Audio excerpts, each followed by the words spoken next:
as well. Please raise your hand and let us know if you need anything, including a chair. So good evening, everyone. Thank you so much for being here. My name is Susana Morales, and I am one of your facilitators tonight. The way that we are going to do this meeting, I will tell you a little bit more about that, and then we'll get right to it.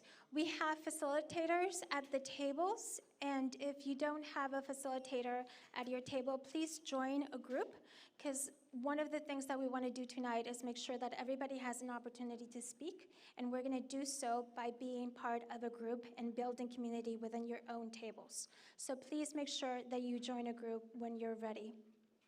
I just want to quickly tell you what's going to happen tonight, so we get right to it. First of all, welcome. Like I said, we have facilitators, we have floaters. We'll be around, walking around, making sure that everybody's heard. We also have these tables that you see with paper in the middle of the table and markers, because we are going to record and capture everything that you say. And it's really important for us that we hear and listen to what you all have to say about this very important issue. We're also asking you to please look around the room and follow the community agreements. The community agreements are meant for us to create a space where we build community, but we also share our perspectives. Because what we want to do tonight is share perspectives, listen to one another, talk about the issue, and we also want to start thinking about creating a shared understanding about next steps and solutions. Those are our desired outcomes for tonight. Our community agreements are posted in different places by the coffee, the restrooms over here, and I'll just read them to you. So approach each other with kindness and tolerance and be tough on the topic, not on people. Respect each other, think before you speak, and listen to others with an open mind. Respect everyone's time, keep comments brief, and do not interrupt others.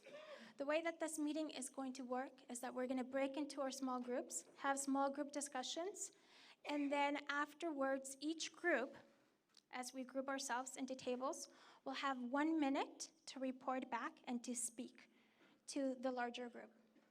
We want to make sure that everybody's heard. We're a very large crowd tonight, so we're going to try to facilitate as best as we can. We're going to keep track of time, and we're going to make sure that everybody has an opportunity to speak. Like I said, there's floaters around. You'll see us walking around. If you want to speak to one of us individually, please call us, raise your hand, and let us know. So with that, I'm going to introduce the supervisor, and we're going to get started.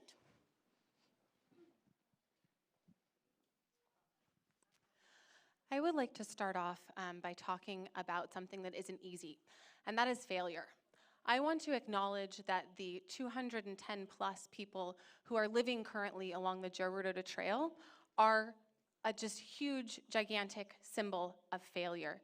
They're a symbol of government failure at the local level, including the County of Sonoma, including the City of Santa Rosa, including other cities within the County of Sonoma. They're a symbol of failure at the state level. They're a symbol of failure at the federal level. They're a symbol of failure of law enforcement agencies, of social service organizations, of faith-based organizations, of society. We all have a part and a piece of that failure, and I want to own my piece as an elected representative who is working hard, but we need to do more in order to address this encampment. So, on that note of government failure, I would like everyone who is here from government to raise their hands. Thank you very much. And I would like to actually specifically acknowledge, we have Mayor Tom Schwedhelm who's sitting over there.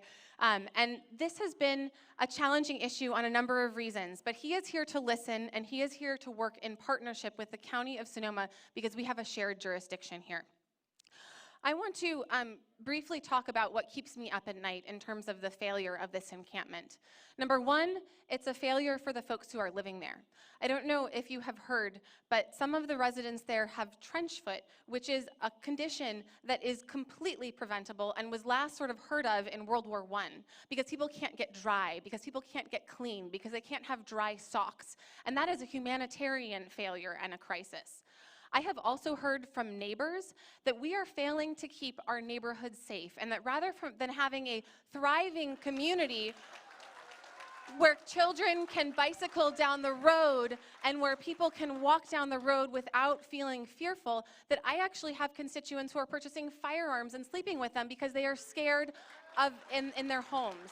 And that is also a failure that we need to address and acknowledge. And finally, I would like to acknowledge the failure that we have to keep the trail open and safe for cyclists and pedestrians who would like to walk along the trail, and that something that used to be an asset has unfortunately turned into a liability. But here's the thing about failure, right? There are two ways that you can react to failure. Everyone faces failure in life at some point. Either you can feel despair, you can feel like I'm just gonna burn it all down, I give up, or you can see that failure as, quite frankly, sort of fuel in the gas tank of your car to drive you harder and faster and further towards solutions. And I am really excited that there are a number of people in the community, as well as in government, who are driving very quickly and very fast towards solutions, and in partnership between the City of Santa Rosa and the County of Sonoma.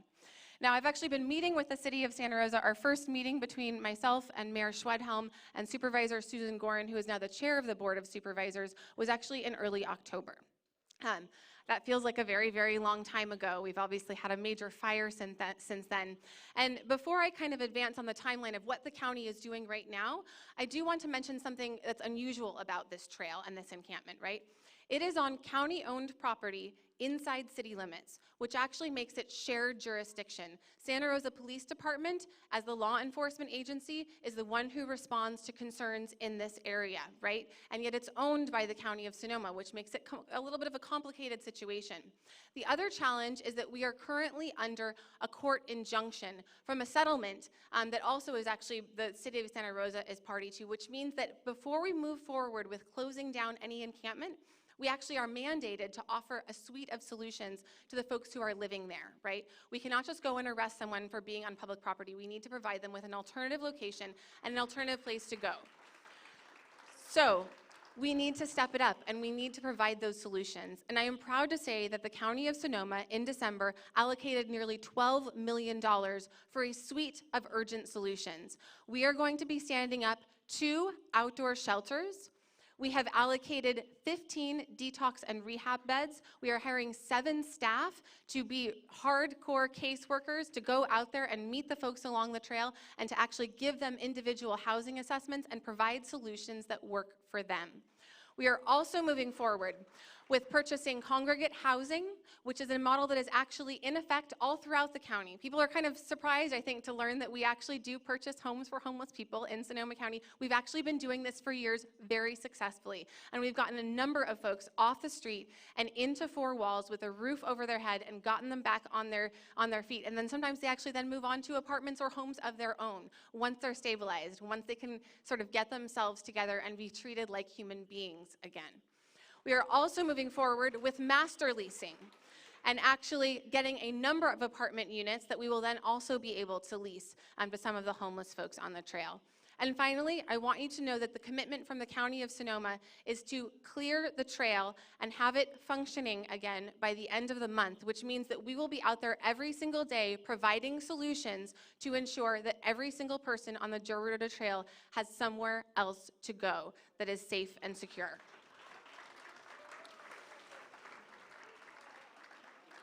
So that is a very sort of short version of what we are doing at the County of Sonoma. Oh, and the last thing that I wanted to mention is that we have been through more than our share of disasters in Sonoma County.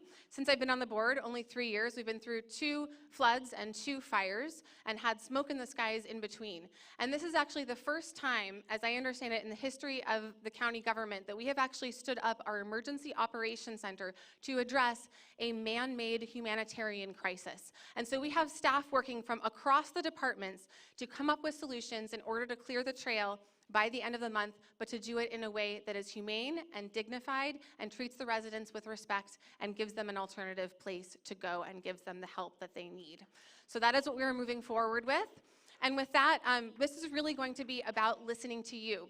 Unfortunately, since there are so many of you, the best way for us to do that is to actually have you work in small groups. We will be floating around. We will be compiling all of the information, all of the frustrations, all of the solutions, all of the suggestions that you have here tonight. And we will be posting that publicly on our website, and we will also be having that actually inform the conversation before the Board of Supervisors on Tuesday as we vote to actually approve some of the actions that I was describing earlier. So I want to make sure that your voice is not just heard in these halls tonight, but that it's actually heard in the board chambers on Tuesday, and that it's actually posted publicly for everyone to see, so that we can all be held accountable to your frustrations and also to your solutions and your suggestions, right?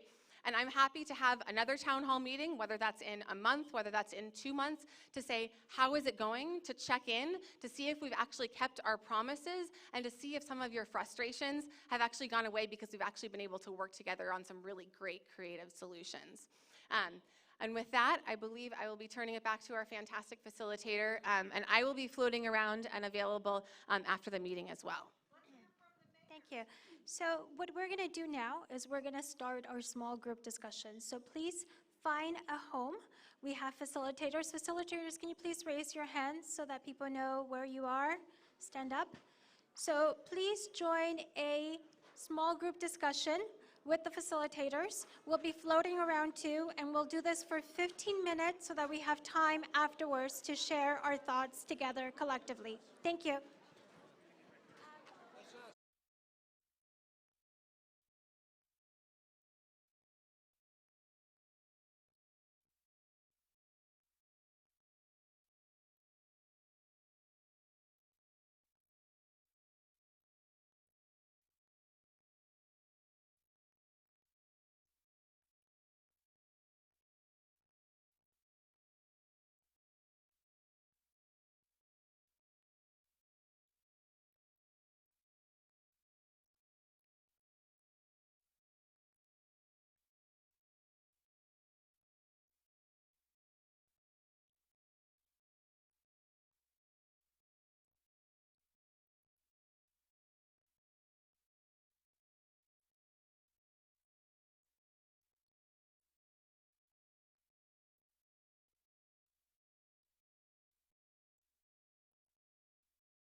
just want to make a quick announcement. I'm walking around right now, and so are the floaters, just to make sure that everyone's okay, that everybody's capturing the notes.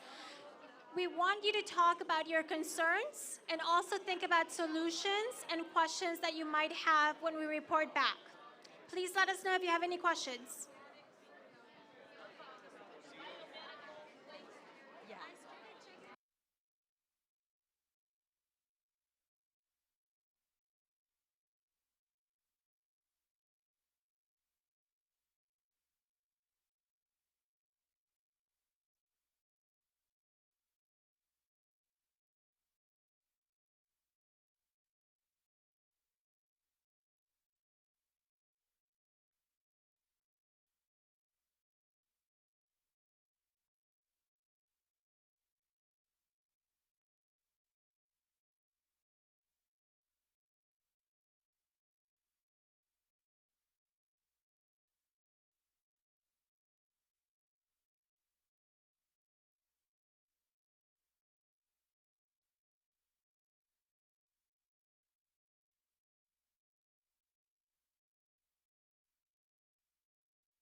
Hello?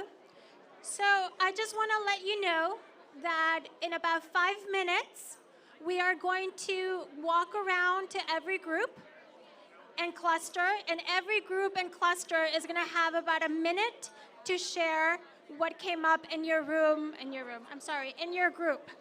So about 5 more minutes so that we can hear and listen to everyone, please. So come up with questions, insights, anything that you want to share.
All right, everyone. We're going to start going to each table and group and share. So if I could have everybody's attention, please, so that we can all hear what others have to say. I want to thank all of you for being so understanding and flexible. I want to thank the people in the back who created groups on their own and just circled up. And we're going to start going table to table to hear people out. So could I have everybody's attention, please? Everybody, please find a place. Let us know if you need a chair. So the way that we're going to do this is that we're going to go table to table, or group to group, and ask everybody to share a question, an insight, a concern for 1 minute. So you all had a wonderful discussion. You all took a lot of great notes. Thank you for the facilitators that stepped up and volunteered. Really appreciate it. And we're going to capture everything that's being said.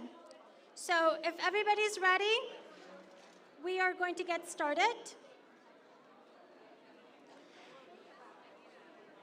And like I said, we're going to go group to group, table to table. Everybody will have 1 minute to share. And then we'll go through and then we'll do Q&A. All right, so let's listen to our first group.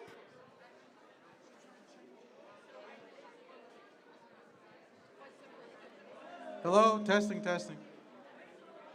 So, can everybody hear me? Perfect.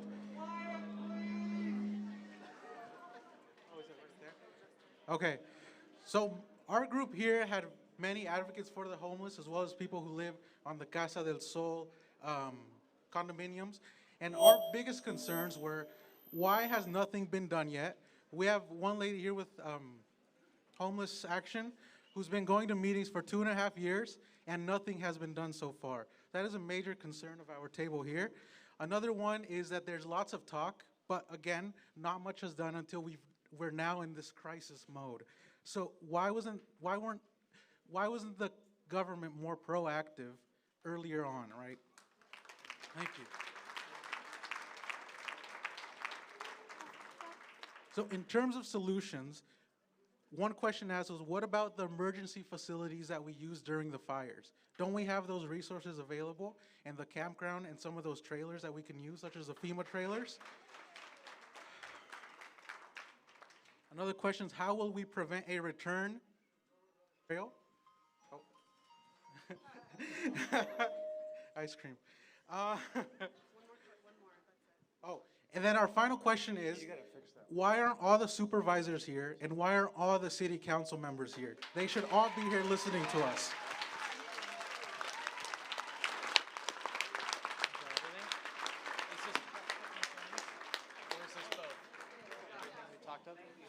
Hello? Oh, there we go. Sounds good. All right, either one, yeah. All right. So to start, whoa, all right, way down here. All right, to start off with our concerns, can everybody hear me? Perfect. To start off with our concerns were drug problems and theft. Our current situation seems short-term. I need to read it too. Homeowners and renters are going to leave Sonoma County if this persists. Exactly. And that maybe any solution might attract more homeless people. That was, just specific to us. Our homeless problem defines Santa Rosa. Our safety for family and children. People need to be held accountable. Toxic to the larger community, as seen next door and all around. And especially our property values will go down, as affecting our larger community. But the solutions that we can see is a Hopkins solution. Yes. All right, thank you. We have a time-limited semi-sanctioned camp, so something that's only for a certain amount of time and not just a long-term permanent camp. Yeah. Oh, that sounds good. All right. You can read the rest of it if you like.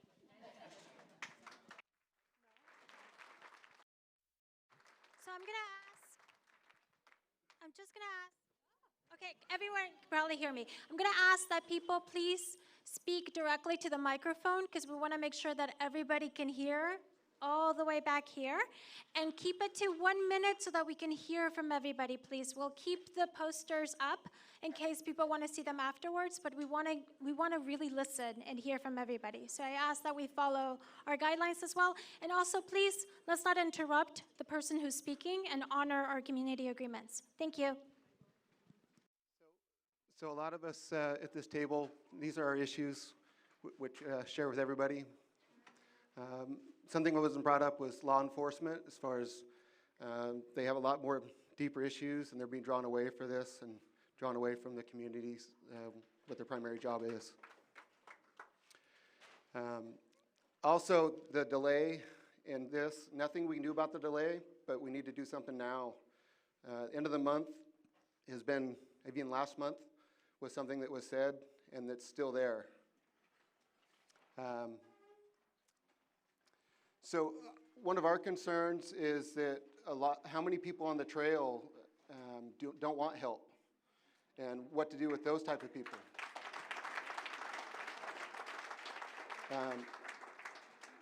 Also, we've talked about the trail being used for what it's supposed to be: cycling, running. It's a way. It's a safe way to go, and now people are having to go on other roads around that aren't as safe. Stony Point, people get hit all the time on Stony Point, and now we're forced to go around it.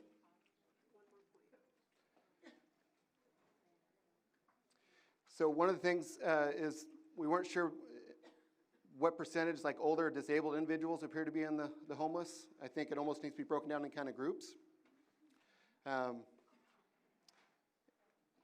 pretty much it.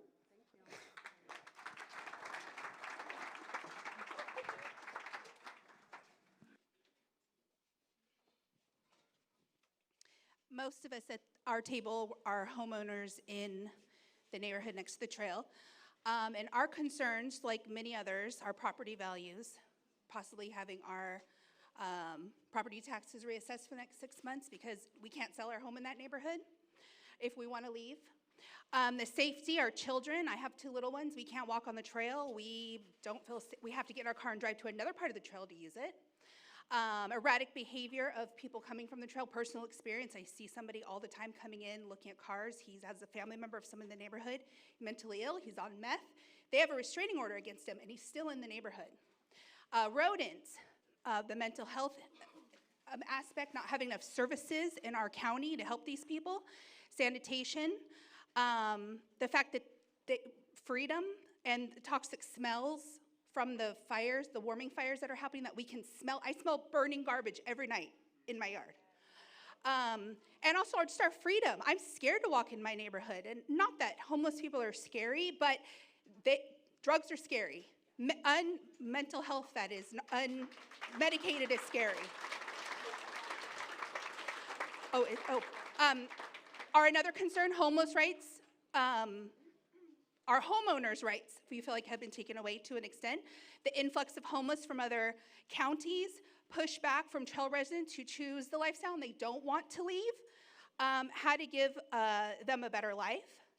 And then, like I said, many of the other issues that were talked about.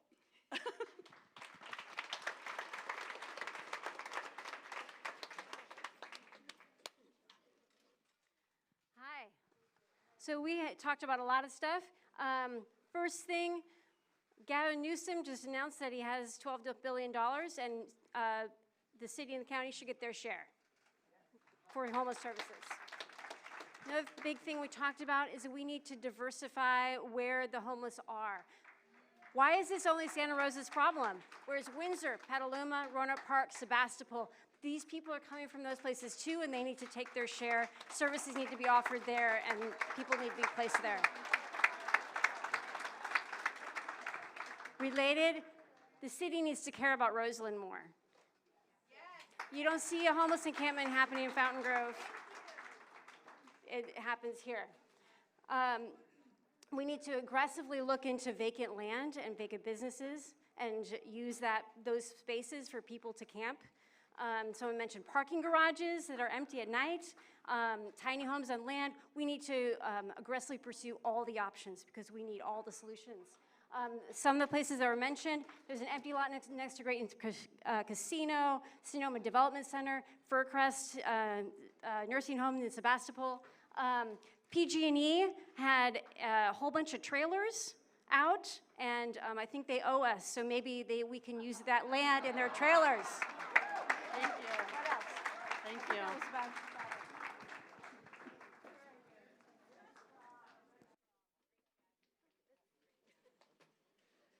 Okay, well, I'm speaking for the trail residents and the volunteers that are on the trail, so we have a different perspective. So the concerns for the people who are on the trail is, well, one, obviously their well-being in winter. I think they've gone through some really hard times with the weather.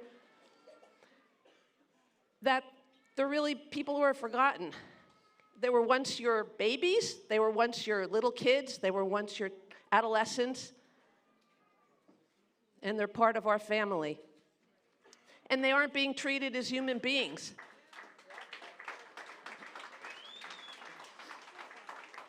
A lot of the people on the trail can't even leave to get their Social Security or go for any kinds of services because their things may be stolen. So there's no security on the trail, both personally and for property. Residents are also being misrepresented by others' behavior, and I think that if you haven't been on the trail, you should go on the trail and talk to some of the residents there. I have to, okay, wrap up. Ultimately, the people on the trail are being criminalized and dehumanized and not valued. And what happens on January 31st because our solutions aren't taking into account 214 people to find housing for them?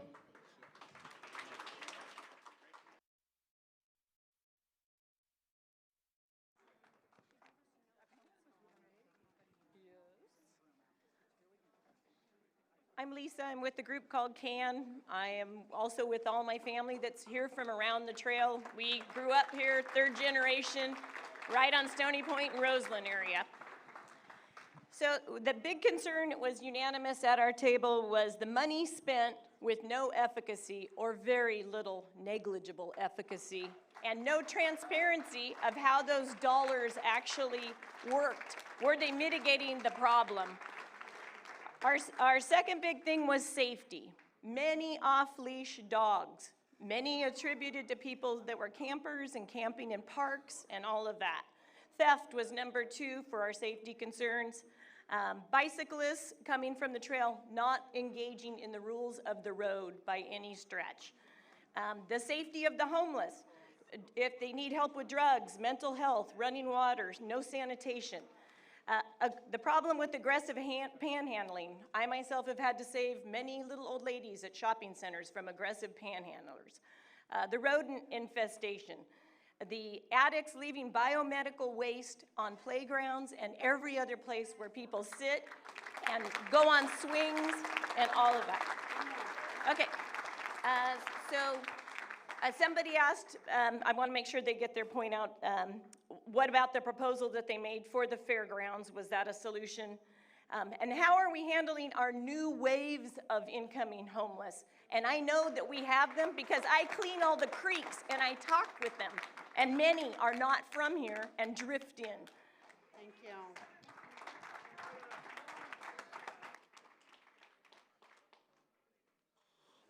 All right, so our table had a mix of people from around the county and from a lot of different backgrounds. Our concerns had to do with the fact that there's a certain population of which our person from CDC says is right around 20% that will not take services. They're chronically homeless. Okay, to correct that. But we are concerned about the population that has openly said they don't want services and are happy living outside. They consider that freedom. We're concerned about the increasing number of people on the trail, that things are clearly not getting better, they're increasing. We're concerned about the fact that funding is going towards a very small number of the overall population of homeless in the county. We're concerned about crime and general lawlessness. Very concerned about the impact on the public right-of-way and the impact on business owners, private property.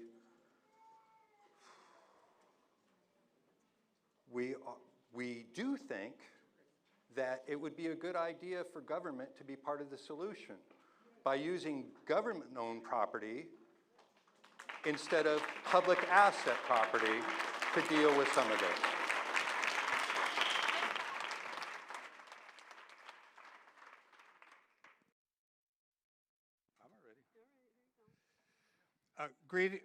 Are we on? First of all, thank you, Supervisor Hopkins, for hosting this meeting. It is very much appreciated. I don't know where all the other city council and supervisors are, but Chris Corsi, who is the candidate for 3rd District Supervisor, is here, and I'd like to introduce Chris. Thank you. We had questions and concepts. How will all this happen by the end of January? We didn't quite see. We talked a lot about safe, sanctioned campgrounds on government property. What about the fairgrounds? But the question comes up, will it become permanent and a tax obligation for the community? The concept of keeping the toilets after this issue is resolved for the public at large was put on the table. The question of what is the success rate for stability? What is it about transition? What is the game plan? We totally realize that Director Robinson's plate is going to be full, but it's very important to work individually. There will still be a bed shortage. We talked about more churches, more conversions of trailers, more conversions of alternative shelters to be used, some issues around zoning laws. Someone brought up why not a quarter-cent tax for mental health and homeless rather than SMART, but we didn't go there.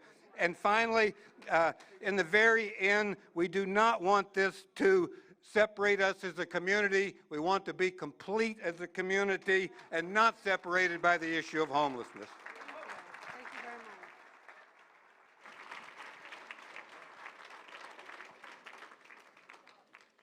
much. Is this on now? Yes, it is.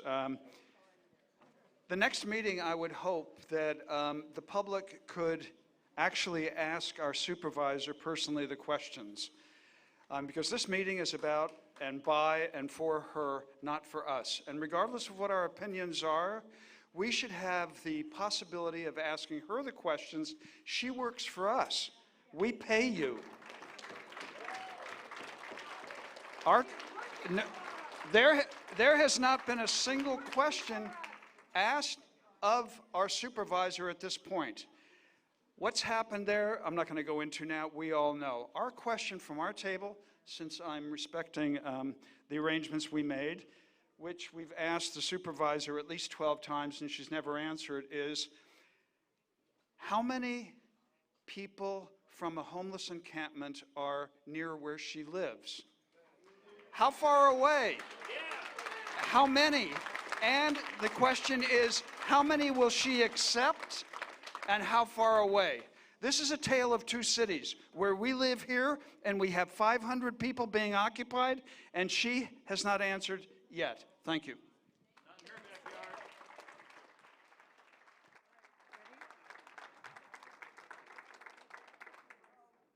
And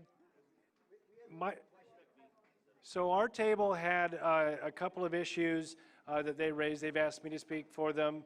The top issues are safety, primarily around kids and homeowners, but also related to crime and making sure that sex offenders or human trafficking or other issues with drug use are taken care of. They had a lot of concerns related to the cost to the city, to the cost to the county of the different programs, but also the cost to the property owners and homeowners who live in the area. Drug use came up a lot as a concern that was raised. Again, the needles, enforcement by law enforcement, and then a concept of enabling was discussed quite a bit. And then crime, yes, crime related to enforcing the rules. And so it was really important to this table to enforce the rules, enforce the law, and make sure that there was that kind of effort. Okay, so our table focused a lot of similar themes that we've already heard, but one of the main things was doing some direct engagement with the people who are actually living out there on the trail. And one phrase is "nothing about me without me." That came up. We want to know who's out there. What's the demographic? Are there children? Are there singles? Are there families? And for the purpose of asking them directly, what solutions do you have and what do you want? What do you want and need?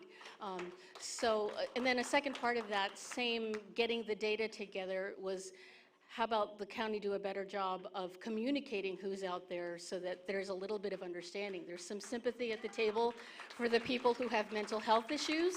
A repeat from this last table about those who have drug problems and trying to address some of those. And just a full recognition that people are some of the people out there are downtrodden and just simply need help, in particularly for mental health issues. Another topic was just a concern about the county becoming a haven for people who,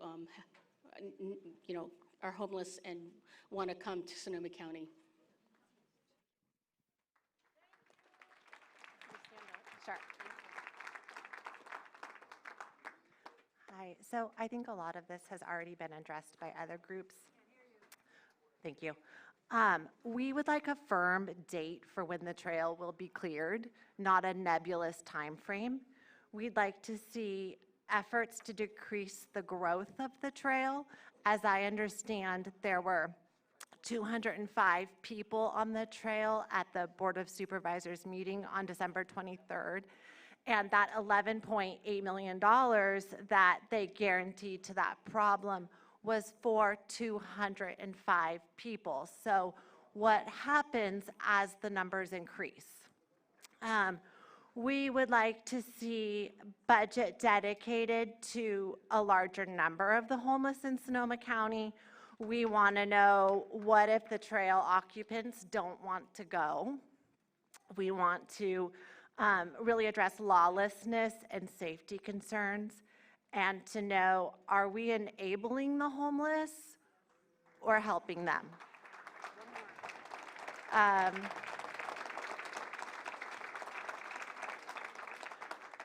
Another thing that's really concerning is that we haven't seen any metrics for success. How are we going to measure if this is working? What are the benchmarks, and when do they get reported on?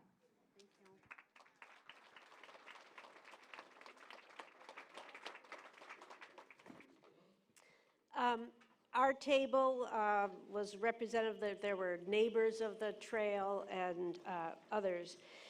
In addition to everything that's been said, I think one overarching theme from our table was that there has to be a humane solution that involves the community at large, the residents of the trail, and other homeless throughout the county, government, social services, volunteers.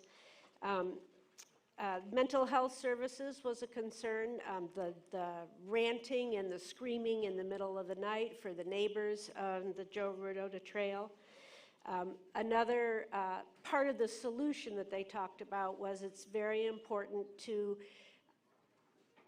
make any solution where you house the homeless a community. It's not putting them in a parking lot. It's really giving them a space that they can be proud of, that they have open space next to. Okay.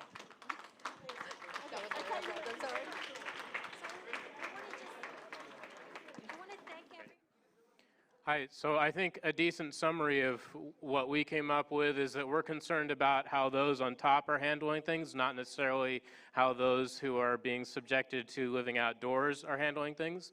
So we're concerned that there hasn't been enough education about homeless facts. There might be some dry facts out there, but we need to know why the shelters are not adequate for people. We need to know why people aren't getting the things that they need and what they need on the trails or anywhere that they're living outside. The focus should be on those suffering from lack of housing and lack of homes. Those are two separate things. Some people have houses but not homes. Some people have homes but not houses. A bunch of which were just evicted from Challenger Way, by the way. The people who have homes but not houses. So, so the other thing that we need is to really empower people by we need to understand and operate with social capital, meaning people need mutual reciprocal relationships. They need to feel that their community cares about them, something that I think this meeting's failing at doing quite a lot. And they need to feel a part of something larger than themselves that they can contribute to and be a part of. Okay, our group came up with a few things. I teach in this area. I taught at LC Allen for 19 years, and now I'm at Santa Rosa High. The big one for me, personally, is safety for my children. I have 2 small kids, and we've seen a lot of needles, sex in parks, can't go down the trail anymore. My property values dropped in my house. Even if I do want to move, I can't. Some of the people at the table said no confidence in government or what we have here in the county. Also enabling, are we enabling them? Or there's a lot of multifaceted things to this. Where are the needles coming from that they're getting? Where, if they're able to deposit them, where are they getting them from? Are we encouraging bad behavior? This is becoming the new normal for us in Sonoma County now, with the homeless issue that's happening. One of the things I brought up too is if there's something within the county, like why is this all here? Everything's in Roseland, West area, and why isn't this somewhere else? Why isn't this in other cities besides here?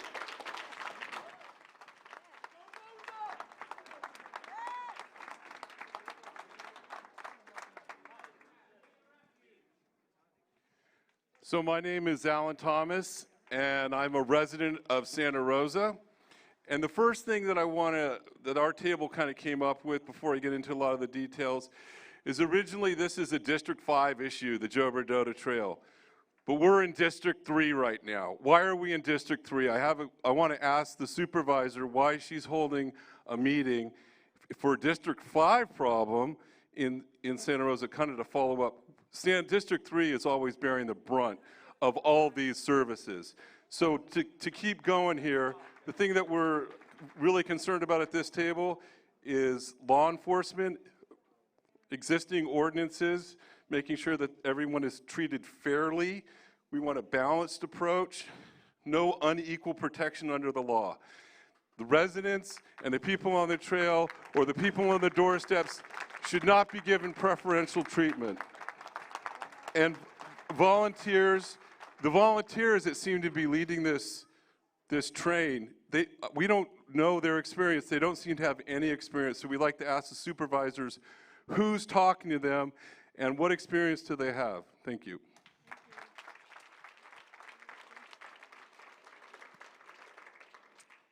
Our table had several questions. The first one was, what sort of survey is being done as people come in? Do they have criminal records? Where are they coming from? What are their ages? We'd like to know more about who they are, what their needs are, and where they're coming from. Second question that came up is the environmental impact. How is this affecting the watersheds? How is the trail going to be cleaned up once it's closed? Is the area going to be fumigated or cleaned? How is that going to be affecting our health and safety?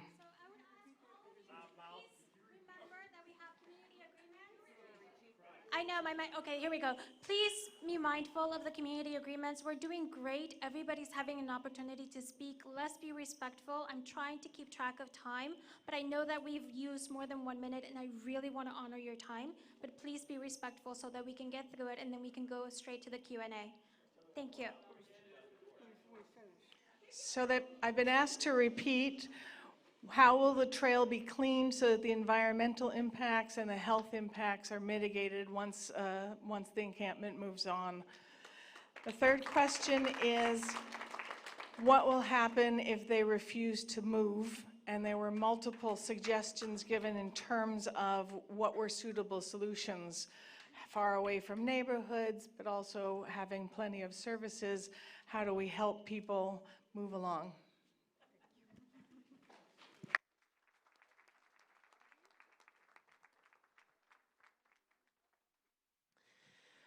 We discussed many of the same things that we've heard from the tables. We have a slightly different perspective. The Joe Rodota Trail has become very visible, but many of us at this table are from the West End and from the St. Rose historic districts, and this has been our normal for many years. We have the preponderance of the homeless service providers in our neighborhood. We've got the Homeless Service Center, the Catholic Charities Family Shelter, the Rescue Mission, the St. Vincent's Soup Kitchen. They've been there for years. They're a magnet. They bring it all into our neighborhood. We don't think that it's fair or good for any of our community members that all of these services get concentrated in one location, in one small area.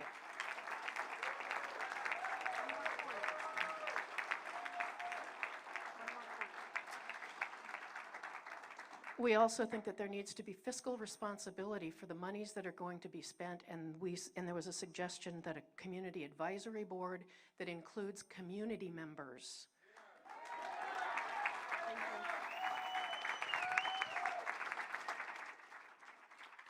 Good evening. I'm going to hold this to 60 seconds. Go. I'm going to try and summarize the 2 pages that we came up with here. I'm just going to hit on a few of the bullet points just to highlight some of the big items that came up.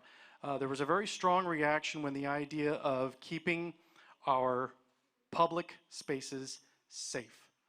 That seems to be one of the largest concerns, and it had a strong response at this table. Along with that was this idea of housing first and potentially using the county hospital in Chenate to get people off the street and then start processing them through the system to find out what services they need. That seemed to be a big idea on the table. Other things that came up were who are the occupants on the trail?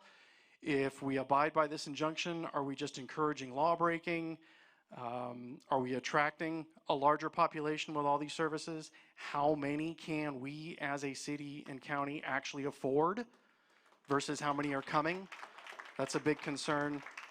Don't replicate the failure of other cities. And that's my final point. Thank you.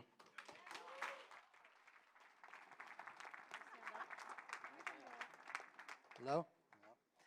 Well, at our table, of course, a lot of this has already been hashed out. As far as health issues, we've had propane explosions, fires, we've had rodent infestation, we've had public safety problem, cars breaking in. I mean, our community used to be a wonderful place to live. And most of us are from up right by the trail, and we do not feel safe. And it is your responsibility to make us safe. We should not. I would encourage, this is the big thing. How about all you supervisors come live in our shoes for a month? Let's see if you can do that. You wouldn't like it either. Roseland has been a dumping ground for all the homeless problems that are the whole of Santa Rosa. And you have not represented our area at all. Roseland has got such a horrible name, people do not want to live here.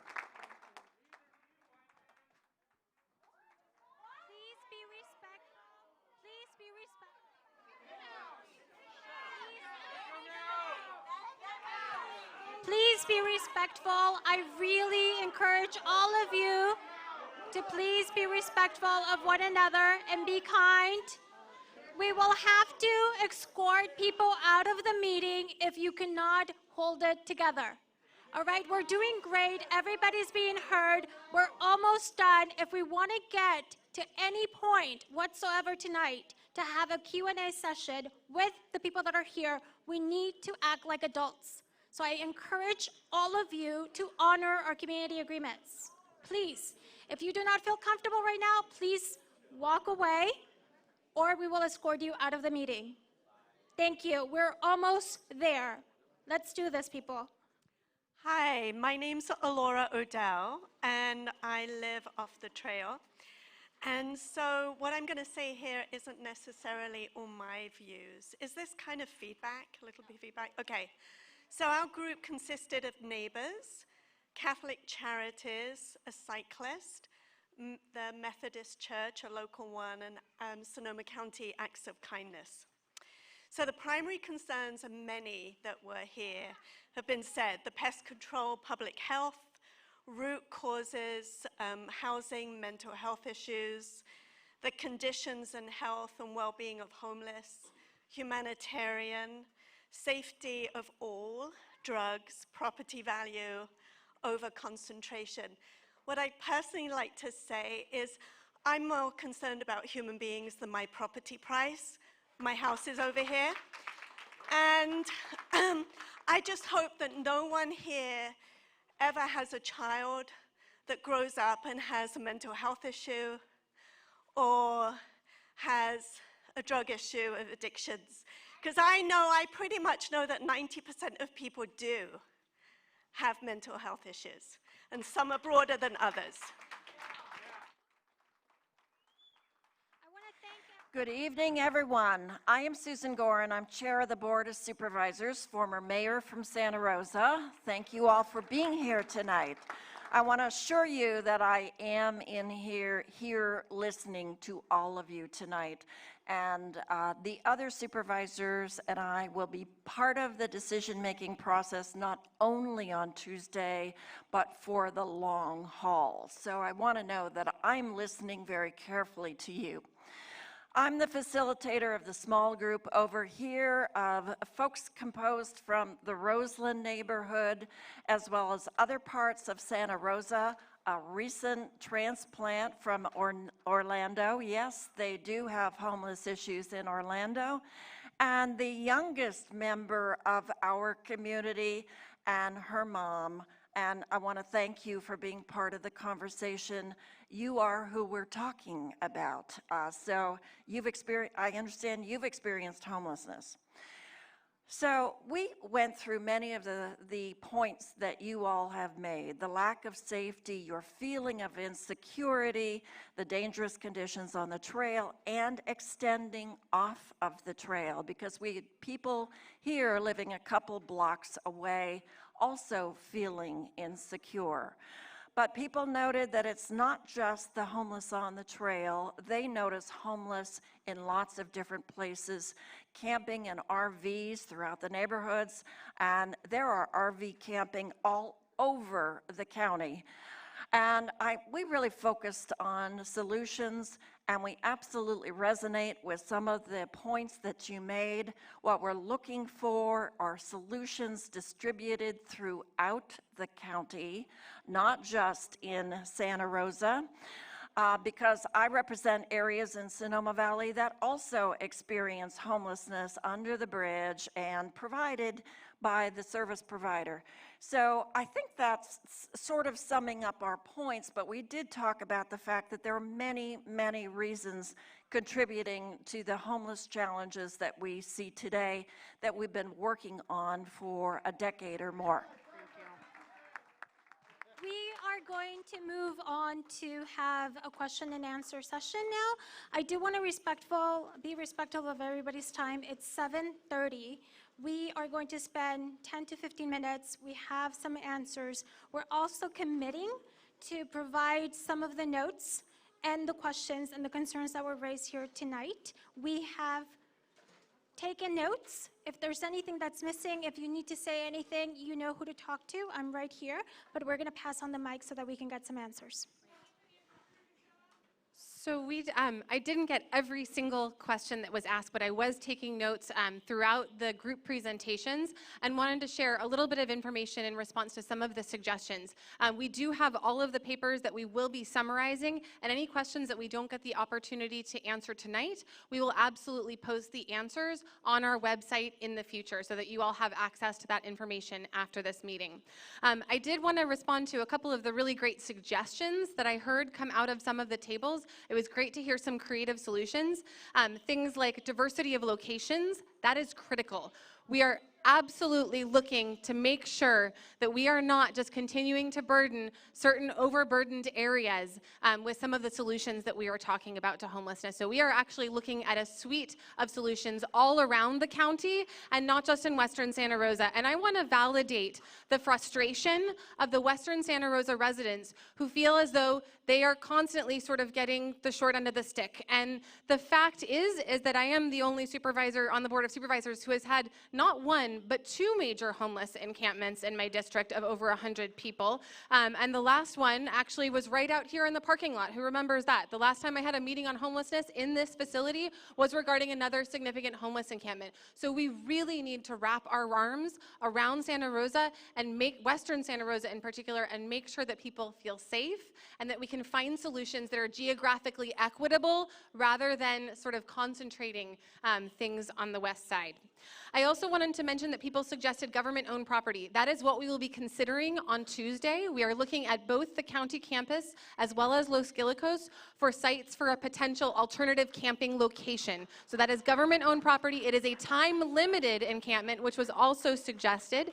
And there was also a suggestion for trailers or other creative structures. We have actually already ordered 30 small creative structures that are kind of like hard tents that you can, move around on a pallet, that you can actually hose out, that you can transfer to new locations. And we are also in discussion with a number of local organizations, including actually Miguel Elliott, who's got his Cobb portable house outside, and as well as the Squeaky Wheel Bike Coalition, who has a proposal to produce locally small units for about, I think it was $3,000, $3,500 per unit. That is a cost-effective, affordable solution that could provide a little bit of dignity to an encampment location somewhere.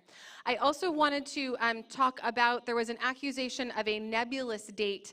I did say that the trail will be cleared by the end of the month. That is not a nebulous date. I believe there are 31 days in January. That makes January 31st. So I don't think that that is nebulous, and I hope that you all hear that publicly stated, that commitment today. I also wanted to mention there were some great feedback about metrics for success. We are tracking that. Metrics for success don't just involve placement into housing, right? Because you could put someone in housing, they wind up on the street 30 days later, that is not success. So our metrics for success are actually placement and staying in that housing.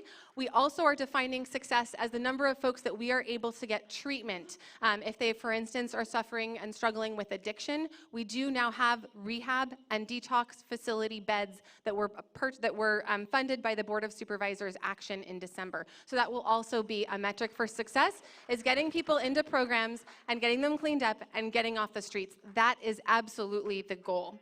I would like to hand this over to our Director of Health Services and Interim CDC Director, Barbie Robinson, to discuss a little bit more specifically the trail outreach that is ongoing. We have actually started deploying intensive assessments as of January 8th, and she's going to let you know what that looks like and what the efforts are each and every day out on the trail.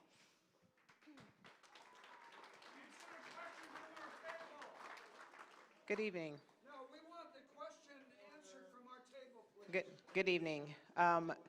Starting on January, with all due respect, and I hear you.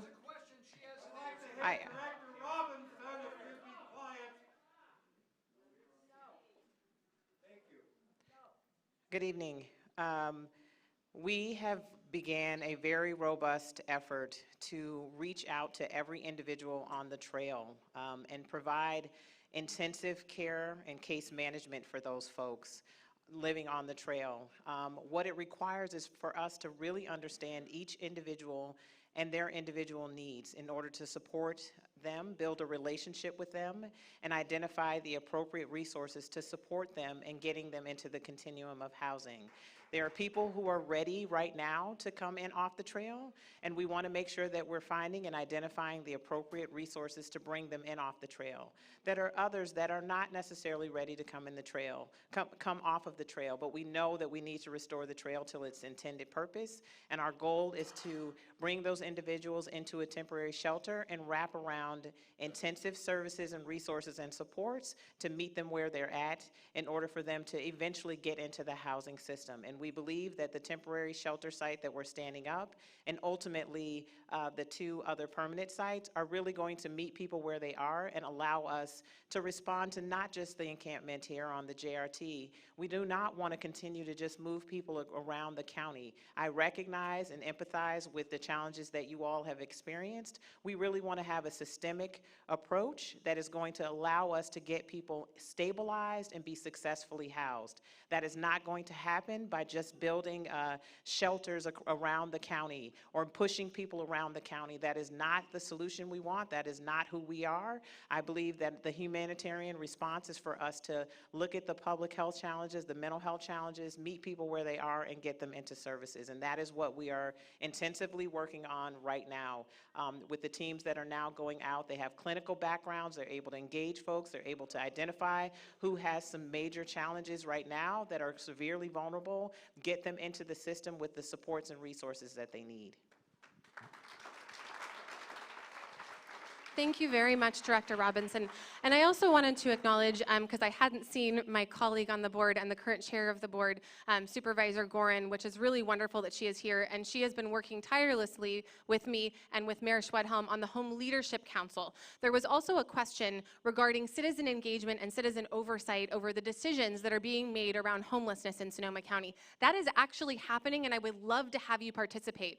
We are part of the Continuum of Care Board, which is known as the Home Leadership Council. It includes Supervisor Susan Gorin, Mayor Schwedhelm, Rebecca Samet, who also is actually here with us tonight, as well as other service providers, and hopefully a new appointee from the Santa Rosa City Council shortly. I also wanted to acknowledge that at present, Western Santa Rosa does not have locally elected city council members because those 2 districts will be up for election in November of 2020.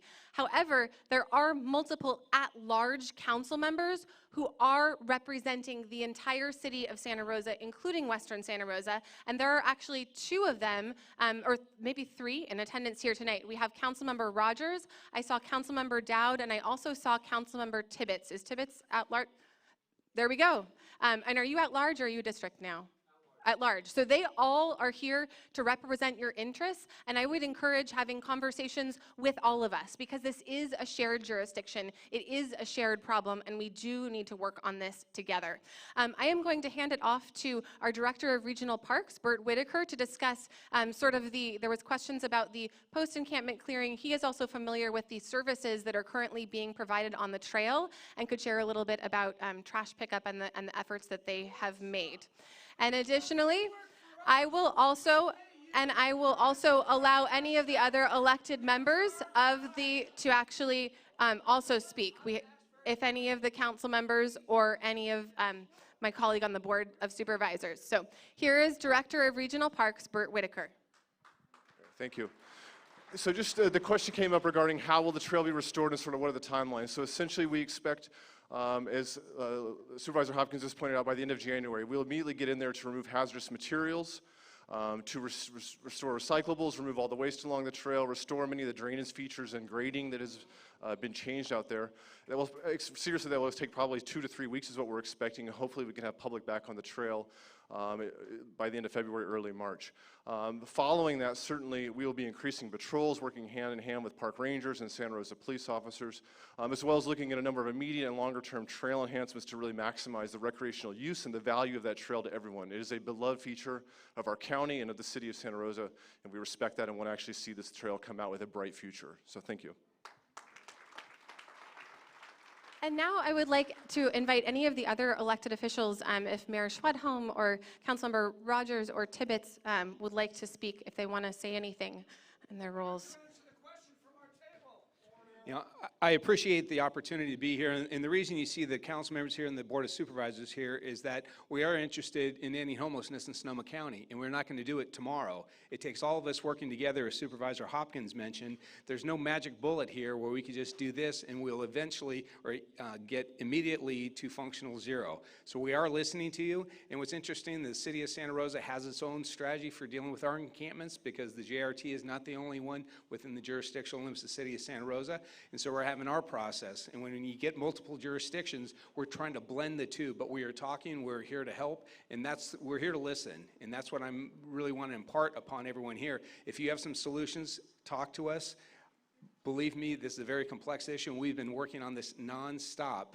And I know Linda mentioned our first meeting was in October. We've been meeting on this for many, many, many months. And again, we have the City of Santa Rosa's own policy, and I'm more than happy to share with you those specific strategies. We also have some staff here, Dave Gwine, who is our Director of Housing and Community Services. We're more than happy to share what our strategies are working with the county. Thank you. I just wanted to thank you. It was a good interchange of conversation here tonight, a lot of perspectives. I know, Mr. Keel, you and a couple of other folks are angry. I get it. You have a perspective. Please be patient and be kind and respectful to the electeds here, to the neighbors, to the advocates. We are democracy. We are the fabric of community. We all care in different ways. So thank you for being respectful. This has been a really, really difficult issue for all of us for a decade or more. And I appreciate the folks from the West End neighborhood being here because I worked with you as mayor. I get it. You've absorbed a lot of the impacts over the years. But I just had a conversation with the city manager from Sonoma, also struggling with the same issues in Sonoma. River area, struggling with the same issues. North County, COTS from Petaluma, the homeless issues down there. So I think that that's my message. It's going to take a while for all of us to move forward with the solutions. We are committed, we are focused, we are determined, and we're absolutely receptive to all kinds of creative ideas rather than being angry. Let's be kind. Let's talk about what solutions you want to see. I think all of the supervisors really want to hear from you about solutions. So thank you. We may have some more questions coming up. I think there's a gentleman here that had a question. Oh, Councilmember Tibbetts, and then we'll answer some questions. So please be patient. Thank you. All right, and this is Councilmember Tibbetts, who is also with St. Vincent de Paul, the Executive Director.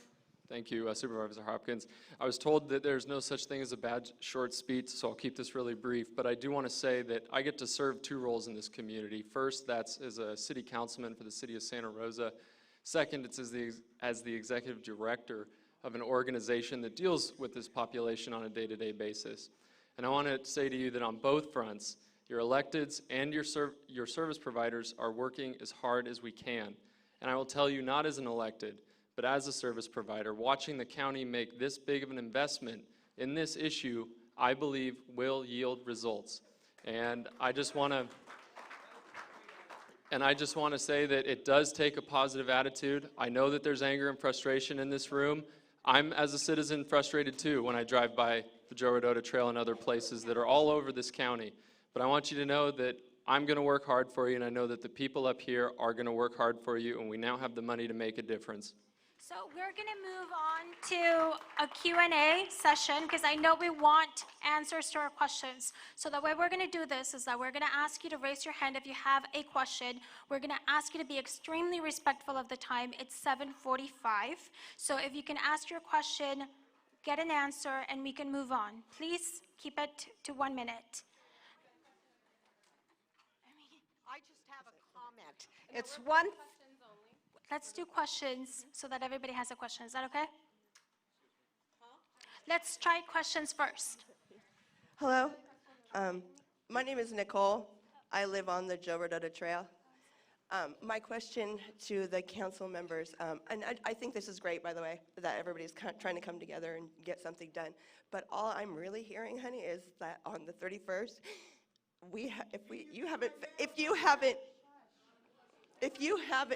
you haven't given us someplace else to be, are we going to be hunted again? Who just got my?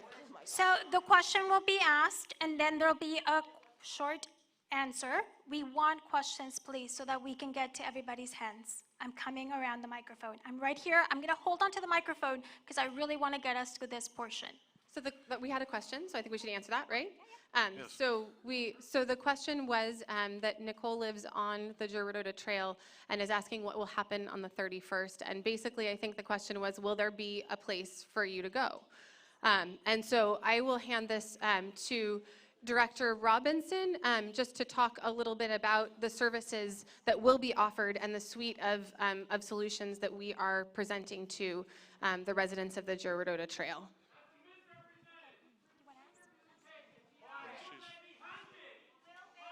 We have to respect our community agreements. I will be asking people to be escorted out if we can get through this section. I promise that we're going to have a Q&A session. That's what we're going to do. So please be patient, be kind, and respect others.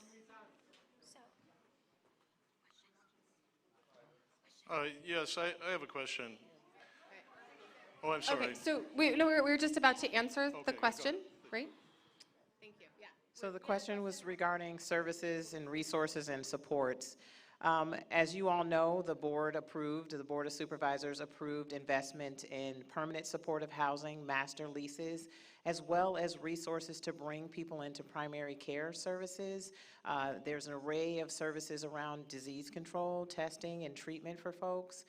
Treatment beds, we want to have individuals build a relationship with our care team who are adept and skilled. They've been doing this work throughout the county, and now we're bringing them to respond to building relationships and getting folks into services that are on the trail.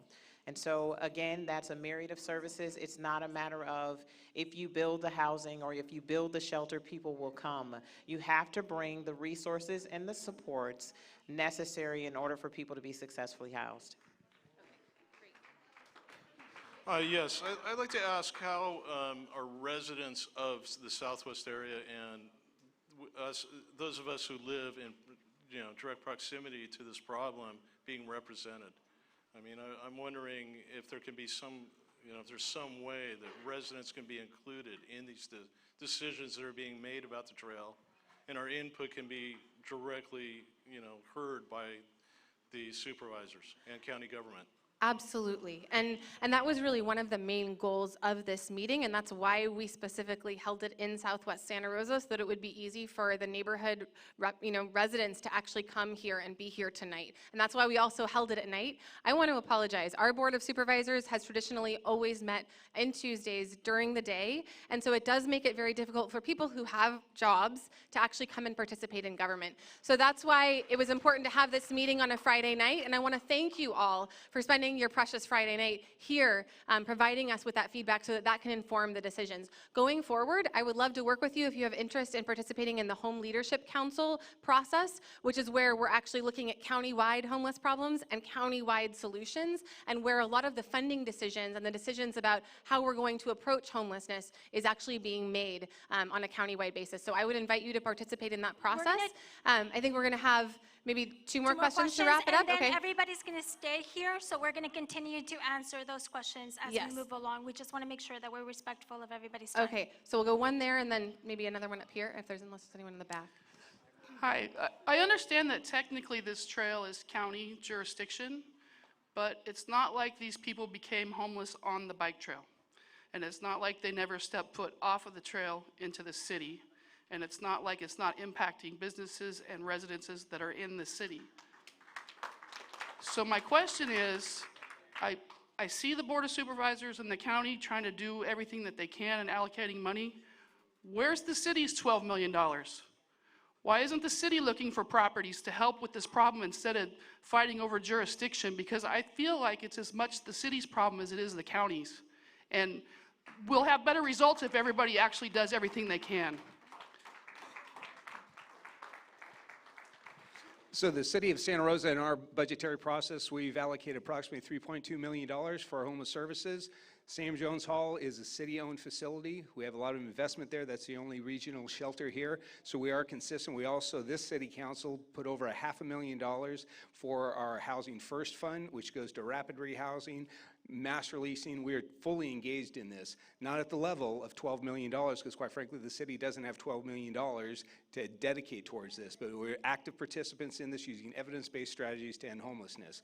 I encourage you, I think in about 2 weeks, we're talking about budget priorities. Come to the Santa Rosa City Council chamber, and if you think we should be putting more money towards our homeless services, there'll be a cost. We're going to stop doing something else, but I invite you to come and give that information and your opinion to the council. So we're going to take 2 more questions, and I have someone who raised their hand as soon as we started this process. So after this, I'm going to take your question, but she's going to ask a question first. Oh, okay. Yeah, so I work in mental health and homeless services, and I stand on a ground of lived experience. So I provide peer services and boots on the ground throughout the stakeholder systems. Where's Ms. Robinson? Oh, hi, thank you. So I hear you folks saying that you're going to provide specialized navigation and advocacy and really work with our people to get us safe off the streets, the thousands of people. But the safety net has been dismantled over the last 2 years. We are in a fiscal disaster.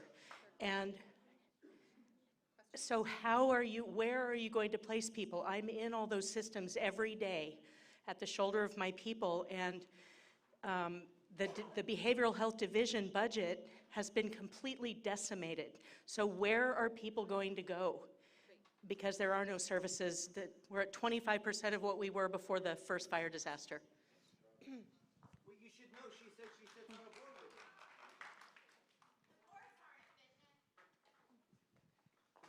So the board just made major investments in programs and services that we're utilizing those funds to bring people into treatment. The board approved, an RFP is on the street right now to do intensive mental health treatment and resources. And so we have restored that. The board has made significant investments to restore our budget over the last 2 years. So in terms of the decimation, we actually were able to sustain our programs. We've done some redesigning of our programs and services to be more effective at meeting the needs and to ensure that we have quality outcomes. And we are working very hard to try to secure and find a spot for a psychiatric healthcare facility in Sonoma County, which would be the first that we just don't have one right now. And so we are working very hard on mental health and wellness. We're going to take one more question, and then people are going to be here. We're going to be here so that we can continue this conversation. My name is Jay Burks. I live 1/2 block off the Joe Rodota Trail. I live in Courtside Village. I'm on the board of directors. I have a couple of comments and a question. I've been writing letters since March. Why is it that we didn't get excited about this until October? I want to know why the Parks Department didn't get excited. I want to know why the SRPD, when you call, they don't come. I want to know what about the needles that are in my neighborhood, the pocket parks. They're not safe. They're not safe. My HOA is going to spend $8,000 to put up temporary fencing to try to keep people out of my homeowners association. That's wrong. You guys have dropped the ball and you haven't done your job, and I'm tired of paying my taxes for not doing your job. Why doesn't SRPD respond when you call? Why did it take the Parks Department 10 months to find out that this is a problem? And why can't the county and the city and the parks people get on the same page of this program? This is wrong. And that is...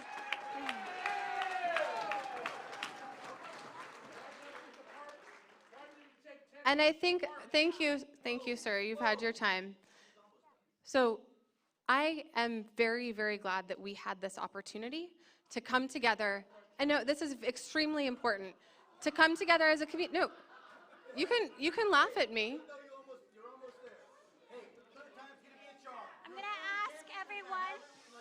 I'm going to ask everyone to please, for one more minute, honor the community agreements, and we're going to wrap up this meeting in 1 minute.